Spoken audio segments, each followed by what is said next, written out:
దేవుని ఘనమైన నామమునకు స్తోత్రములు.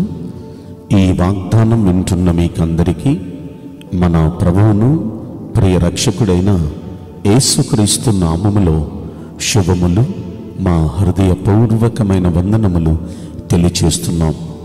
ఈరోజు దేవుని వాగ్దానం ఇర్మియా గ్రంథం 31వ అధ్యాయము 17వ వచనం. రాబోవు కాలమునందు నీకు మేలు కలుగును అను నమ్మకమున్నది. ఈ మంచి వాగ్దానం వింటున్న మనందరి వెనుకడిలో మంచి దేవుడు నెరవేర్చునుగాక. ఆమేన్. ప్రియ దైవ జనాంగమా, శ్రేష్టమైన వాగ్దానం చూడండి. మన దేవుడు ఇన్నేళ్ళు మన జీవితంలో మనం అనుభవిస్తున్న వేదనలు, కష్టాలు, కన్నీళ్ళు చూచాడు. మన ప్రార్థనలు విన్నాడు. మన ప్రవర్తన అంతా గమనించాడు. మనల్ని చూస్తున్న ఆ గొప్ప దేవుడు మనకిస్తున్న వాగ్దానం చూడండి. రాబోవు కాలమందు, రాబోవు కాలం అంటే అది రేపు కావచ్చు, ఎల్లుండి కావచ్చు, వచ్చే నెల కావచ్చు, లేకపోతే 3 నెలల తర్వాత కావచ్చు. కాకపోతే రాబోవు కాలమందు అంటే రాబోతున్న దినాలలో మీకు మేలు కలుగును అనే ఒక నమ్మకం ఉంది. మీకు మేలు కలగబోతుంది. రాబోవు కాలంలో మీకు మేలు కలగబోతుంది. ఈ మాట ఎందుకన్నారు అనే మాట మనం పరిశీలిస్తే 16వ వచనంలో మనం గమనిస్తాం. యెహోవా ఈ ఆజ్ఞ ఇస్తున్నాడు, ఏడవక ఊరుకొనుము, కన్నీళ్లు విడుచుట మానుము, నిక్రియ సఫలమై.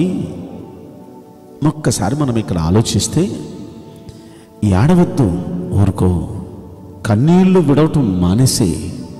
ఇన్నాళ్ళు ఏడుస్తూ వచ్చావు, కన్నీళ్లు విడుస్తూ వచ్చావు, అది మానేసి, వదిలేసి. నిక్రియ సఫలమైంది అంటే నువ్వు చేస్తున్న మంచి కార్యాలకు మంచి ప్రతిఫలం మీకు రాబోతుంది. సఫలమైంది మీ భక్తి, సఫలమైంది మీ ప్రార్థనలు, సఫలమైంది మీ మంచి ప్రవర్తన, సఫలమైంది. ప్రియ దైవ జనాంగమా, మన క్రియలన్నీ గమనిస్తున్నాడు మన దేవుడు. మనం చేసే క్రియలను బట్టి దేవుడు మన కార్యం చేస్తారు.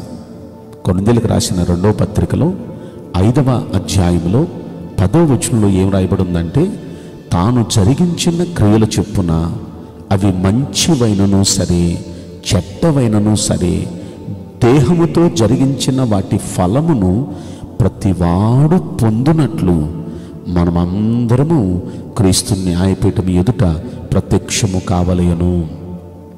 దేహంతో జరిగించే క్రియలు అవి మంచివైనా సరే, చెడ్డవైనా సరే, ఆ చేసిన క్రియలు వాటి ఫలం ప్రతివాడు పొందాల్సి ఉంది. కనుక ఇక్కడ అంటున్నాడు, నీ క్రియ ఫలించింది, లేకపోతే నీ క్రియ ఫలం నువ్వు పొందబోతున్నావు, సఫలమవుతుంది. ఈ మాటలు మనం పరిశీలిస్తే, మనం చేసిన క్రియలకు మంచి క్రియలు చేసి విశ్వాసంతో, నమ్మికతో ఎదురు చూచాం. నేను ఈ మంచి చేస్తున్నాను, నాకు మంచి జరిగిద్ది, నేను ఈ విధంగా మంచిగా మాట్లాడుతున్నాను, నాకు మంచి జరిగిద్ది అంటూ మనం చేసిన ఈ క్రియలకు నిశ్చయంగా దేవుడు సఫలపరిచి మనకు మేలు చేయబోతున్నాడు. అంత మాత్రమే కాదు, మన ప్రార్థనలు, మన భక్తి సఫలమైంది. ఇన్నేళ్ళు విశ్వాసంతో, నమ్మికతో మనం ఈ భక్తి చేస్తూ ఈ ప్రార్థన చేస్తూ, గుడికి వస్తూ, విశ్వాసం ఉంచి దేవుని సన్నిధిలో మనం చేసిన ఈ ప్రార్థనలన్నిటికీ దేవుడు సఫలపరుస్తున్నాడు. వాటన్నిటికీ మంచి జవాబును ఆయన అనుగ్రహిస్తున్నాడు. కాబట్టి విశ్వాసంతో నమ్మండి, మనం చేసిన భక్తి అంతటికీ ప్రతిఫలం దేవుడు ఇవ్వబోతున్నాడు. అపోస్తుల కార్యంలో 10వ అధ్యాయంలో మనం చూస్తే, అక్కడ కొర్నేలి అనే భక్తుడు మనకు కనిపిస్తాడు.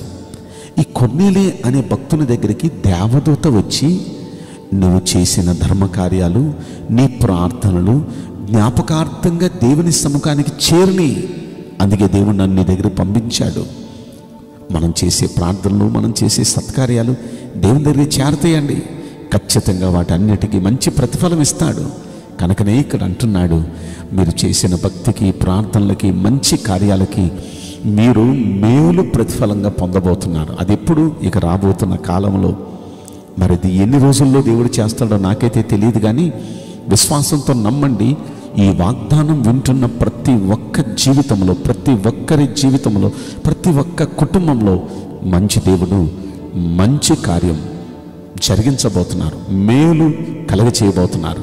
కనుక విశ్వాసంతో నమ్మి పొందుకోండి. దేవుడు ఈ వాగ్దానం మనందరి పట్ల నెరవేర్చునుగాక. ఆమేన్. నేను మీకోసం ప్రార్థన చేయబోతున్నాను. పరిశుద్ధుడా, ప్రేమగలేసురాజా, మీ పరిశుద్ధ బంగారు పవిత్రమైన నామమునకు నిండు మనసుతో కోట్ల కొలదిగా స్తుతులు, స్తోత్రములు, వందనాలు చెల్లిస్తున్నాం. ఈ వాగ్దానం వింటున్న ప్రియుల జీవితంలో దయచేసి ఈ వాగ్దానం నెరవేర్చి కృప చూపించండి. అయ్యా, మీరు మాకు మేలు చేయబోతున్నారు. రాబోతున్న దినాలలో మాకు మీరు చేయబోతున్న మేలును బట్టి మీకు కోట్ల కొలదిగా కృతజ్ఞతా స్తోత్రములు. అయితే మేము నమ్మిక ఉంచి ఇన్నాళ్ళు ఎంత మంచిగా క్రియలు జరిగిస్తూ వచ్చామో, ఎంత మంచిగా ప్రార్థన చేస్తూ భక్తి చేస్తూ నిన్ను శ్రద్ధగా సేవిస్తూ వచ్చామో అయ్యా, మేము వాటిని అలాగే కంటిన్యూ చేసి మీరు చేయబోతున్న మేలును మేము పొందుకున్నట్లుగా అందరికీ సిద్ధపాటును దయచేసి బలపరచమని ఈ కొద్ది మనవులు నజరేయుడైన యేసుక్రీస్తు ప్రశస్తమైన నామములో మిక్కిలి వినయముతో ప్రార్థించి బ్రతిమలాడి వేడుకుంటున్నాం ప్రియ పరలోకపు తండ్రి. Amen. May God bless you all. Thank you.